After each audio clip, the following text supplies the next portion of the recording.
എന്നോട് പല ചോദ്യങ്ങളും ഒരു ചോദ്യം ഇതാ, നിങ്ങളോട് ചോദിച്ചതാണ്, നിങ്ങൾ പെന്തക്കോസുകാർ തമ്മിൽ കാണുമ്പോൾ എന്തിനാ ഈ സ്തോത്രം പറയുന്നത്? സ്തോത്രം പറയാറുണ്ടോ? ഉണ്ടോ? ഉണ്ടോ? ഒരു സെക്കൻഡിൽ 6 പേർ വീതം, ഒരു മിനിറ്റിൽ 360 പേർ വീതം, ഒരു മണിക്കൂറിൽ 21,400 പേർ വീതം, ഒരു ദിവസം 5,18,000-ത്തിലധികം പേർ വീതം ഈ ലോകത്തോട് യാത്ര പറയുക. കഴിഞ്ഞ രാത്രി നിങ്ങൾ ഈ യോഗത്തിന് വന്ന് മടങ്ങി വീട്ടിൽ പോയി, വന്ന നേരം കൊണ്ട് 5 ലക്ഷം പോയി.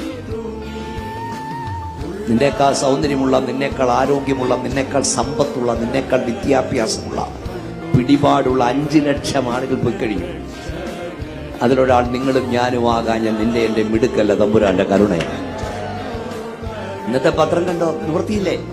12-കാരൻ, 18-കാരൻ, 32-കാരൻ, 42-കാരി, 58-കാരൻ, 60-കാരൻ, 62-കാരൻ, 7 മാസക്കാരൻ, 7 വയസ്സുകാരനൊക്കെ പോയി. ആ കൂട്ടത്തിൽ നിന്റെ പേര് വരാഞ്ഞത് മിടുക്കല്ല, കൃപയുടെ ധനം.